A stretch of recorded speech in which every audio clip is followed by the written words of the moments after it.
Hello दोस्तों, make माई SSC channel में आप सभी का स्वागत है।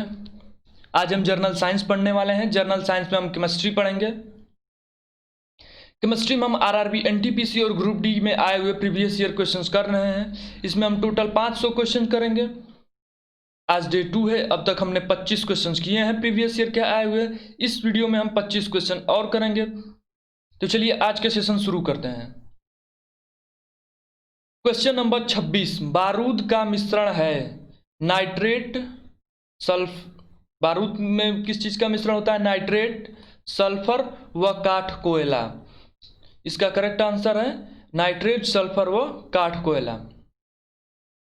क्वेश्चन नंबर 27, कपड़ों के रंग का विरंजक करने वाला अभिकर्मक है। तो इसका करेक्ट आंसर है सल्फर डाइऑक्साइड। सल्फर डाइऑक्साइड जो होता है कपड़ों के रंग का विरंजक करने वाला विकर्मक होता है। किसी ठोस वस्तु को गर्म करने से उसका सीधे गैसीय रूप में परिवर्तन हो जाने के प्रक्रम को कहते हैं। इसे हम ऊर्ध्वपातन कहते हैं। ऊर्ध्वपातन में किसी ठोस वस्तु को गर्म किया जाता है या उष्मा दी जाती है तो वह द्रव में परिवर्तित हुए बिना ही सीधे गैस में परिवर्तित हो जाती है। इसे हम ऊर्ध्वपातन की क्रिया कहते हैं। इसका एक उदाहरण कपूर का जलना होता है। क्वेश्चन नंबर 29, किस प्रक्रम में समुद्र जल से सामान्य लवण प्राप्त किया जाता है? वाष्पीकरण द्वारा। हम समुद्र के किनारे बड़ी बड़ी क्यारियां बनाते हैं। जब उसमें समुद्र का जल आके भर जाता है ज्वार भाटा के कारण, तो उसमें समुद्र में से जो क्यारियां होती है उसमें जल का वाष्पीकरण हो जाता है तथा शेष जो बचता है उसे हम सामान्य लवण प्राप्त करते हैं। अतः इसका करेक्ट आंसर है वाष्पीकरण द्वारा समुद्र जल से सामान्य लवण प्राप्त किया जाता है।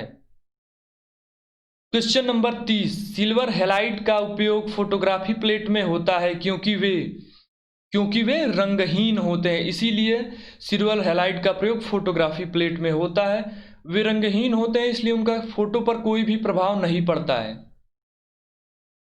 क्वेश्चन नंबर 31, कठोर जल का उबालने के लिए इस्तेमाल में लाए जाने वाले विद्युत उपकरण के तापन अवयव पर जमने वाली सफेद परत क्या होती है? वो जमने वाली सफेद परत कैल्शियम या मैग्नीशियम का लवण होता है। चूंकि हम जानते हैं कि कैल्शियम तथा मैग्नीशियम की अशुद्धियां पाई जाती हैं कठोर जल में। यदि हम उसे गर्म करते हैं तो वो लवण के रूप में उसके तापन अवयव पर सफेद परत के रूप में जम जाते हैं। क्वेश्चन नंबर 32, वृक्षों के समीप या उनके नीचे रात को नहीं सोना चाहिए क्योंकि वृक्ष रात के समय छोड़ते हैं कार्बन डाइऑक्साइड। क्योंकि रात के समय वृक्ष कार्बन डाइऑक्साइड छोड़ते हैं। अधिक मात्रा में कार्बन डाइऑक्साइड के शोषण से मनुष्य की मृत्यु भी हो सकती है। क्वेश्चन नंबर 33, महासागरों से शुद्ध जल किस विधि से प्राप्त किया जाता है? महासागरों से शुद्ध जल आसवन विधि द्वारा हम प्राप्त कर सकते हैं। महासागरों से आसवन विधि द्वारा शुद्ध जल प्राप्त करके बड़े बड़े महानगरों को सप्लाई किया जाता है। क्वेश्चन नंबर 34, वैज्ञानिक उपकरणों में परावैंगनी किरणों को गुजारने के लिए सिलिका का शुद्ध क्रिस्टलीय रूप है। सिलिका का शुद्ध क्रिस्टलीय क्वार्ट्ज कांच होता है जिससे वैज्ञानिक उपकरणों में परावैंगनी किरणों को गुजारा जाता है, जो मानव के लिए बहुत खतरनाक होती हैं, लेकिन क्वार्ट्ज कांच से गुजरने के बाद उनकी परावैंगनी किरणों में खतरनाक होने के गुण थोड़े कम हो जाते हैं।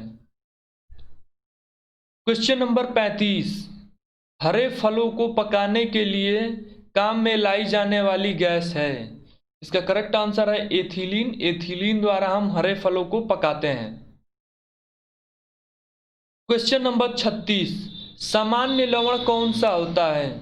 सामान्य लवण होता है सोडियम क्लोराइड। सोडियम क्लोराइड को हम सामान्य लवण के नाम से जानते हैं। क्वेश्चन नंबर 37, प्राथमिक सोने की शुद्धता क्या होती है? प्राथमिक सोने की जो शुद्धता का मानक है वो 24 कैरेट होती है। 24 कैरेट सोना प्राथमिक शुद्धता का मानक होता है।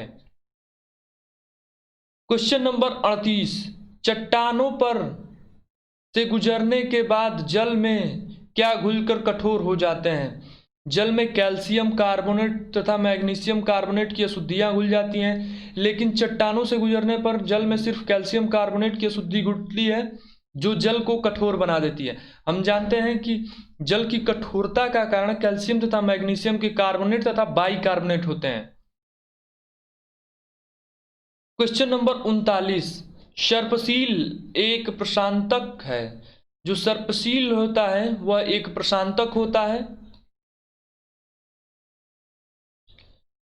क्वेश्चन नंबर 40, मलेरिया रोधी औषधि के रूप में काम आने वाला यौगिक है। तो जो मलेरिया रोधी क्लोरोक्वीन जो होता है वो मलेरिया रोधी औषधि के रूप में काम में लिया जाता है, क्लोरोक्वीन। ये एक वेरी इंपॉर्टेंट क्वेश्चन है। क्वेश्चन नंबर 41, बेकिंग सोडा का रासायनिक नाम क्या होता है। बेकिंग सोडा का रासायनिक नाम सोडियम बाइकार्बोनेट होता है। बेकिंग सोडा को हम सोडियम बाइकार्बोनेट के नाम से जानते हैं। क्वेश्चन नंबर 42, मानव के द्वारा सर्वप्रथम प्रयोग में लाई जाने वाली धातु है। ये हिस्ट्री का क्वेश्चन है लेकिन फिर भी ये बहुत इंपॉर्टेंट क्वेश्चन है। एसएससी के लगभग सभी परीक्षाओं में पूछा गया है कि मानव द्वारा सर्वप्रथम प्रयोग में लाई जाने वाली जो धातु है वो तांबा है। मानव ने सर्वप्रथम तांबा को अपने उपयोग में लाया था। क्वेश्चन नंबर 43, रोगग्रस्त वृक्कों के रोगियों को दिए जाने वाले डायलिसिस की प्रक्रम में प्रयुक्त परिघटना को हम परासरण कहते हैं। यदि किसी रोगी के वृक्क खराब हो गए हैं तो यदि उनके अपोहन डायलिसिस की प्रक्रम जो प्रयुक्त घटना होती है उसे हम परासरण कहते हैं। क्वेश्चन नंबर 44, सर्वाधिक आघातवर्धनीय धातु है जिसको पीटने पर उस बढ़ता ही जाएगा, वैसी धातु है सोना। सोना में सबसे अधिक आघातवर्धनीयता पाई जाती है। इसकी बहुत पतली से पतली परत बनाई जा सकती है। क्वेश्चन नंबर 45, कृत्रिम तौर पर गैसोलीन उत्पादन के औद्योगिक प्रक्रम को कहते हैं। कृत्रिम रूप में गैसोलीन के औद्योगिक उत्पादन को हम फिशर टॉप्स प्रक्रम कहते हैं, फिशर टॉप्स प्रक्रम। क्वेश्चन नंबर 46, नदियों का जल वर्षा के जल से कठोर होता है क्योंकि इनमें कैल्शियम और मैग्नीशियम के लवण मिले होते हैं। हम जानते हैं कि जो जल के कठोरता का कारण होता है कैल्शियम तथा मैग्नीशियम के कार्बोनेट तथा बाइकार्बोनेट होते हैं। अतः नदियों का जल वर्षा के जल से अधिक कठोर होता है क्योंकि इनमें कैल्शियम तथा मैग्नीशियम के लवण उपस्थित होते हैं। क्वेश्चन नंबर 47, मानव रक्त का पीएच मान होता है। जो मानव रक्त का पीएच मान होता है वह 7.5 होता है। यह एक वेरी इंपॉर्टेंट क्वेश्चन है। एसएससी के लगभग सभी परीक्षाओं में पूछा गया तथा आरआरबी ग्रुप डी के भी प्रीवियस ईयर क्वेश्चंस में ये पूछे गए हैं। क्वेश्चन नंबर 48, एस्बेस्टस कारखानों में काम करने वाले मनुष्य वायु प्रदूषण का शिकार बनते हैं। उनके शरीर का सबसे अधिक प्रभावित होने वाला अंग है। उनके शरीर का सबसे प्रभावित अंग होने वाला अंग है फेफड़े, क्योंकि एस्बेस्टस कारखानों में बहुत अधिक मात्रा में धूल उड़ते हैं जो उसके सांस के माध्यम से मनुष्य के फेफड़े में जाते हैं और उसको बहुत अधिक काल के लिए डैमेज कर सकता है। क्वेश्चन नंबर 49, अपोहन उन रोगियों पर किया जाता है जिनको वृक्क में विकार हो, जिनकी किडनी की समस्या होती है। डायलिसिस उन रोगियों के उपचार में किया जाता है। क्वेश्चन नंबर 50, भारतीय केंद्रीय औषधि अनुसंधान स्थित है। भारतीय केंद्रीय औषधि अनुसंधान लखनऊ में स्थित है। अभी कुछ दिन पहले इसकी वैकेंसी आई थी लोअर डिवीजन क्लर्क के लिए भी। तथा भारतीय केंद्रीय औषधि अनुसंधान लखनऊ में स्थित है। आज का सेशन यहीं पे समाप्त करते हैं। आज डे 2 था। आज हमने टोटल 25 क्वेश्चंस किए। एसएससी प्रीवियस ईयर और आरआरबी एनटीपीसी ग्रुप डी के हमने टोटल 50 क्वेश्चंस कर लिए हैं। डे 1 में हमने 25 क्वेश्चन किए थे। आज डे 2 था। यदि ये वीडियो आपको पसंद आई हो तो इस वीडियो को लाइक करें और हमारे चैनल को सब्सक्राइब करें ताकि आने वाली वीडियोज ऐसे ही आपको मिलती रहे। धन्यवाद।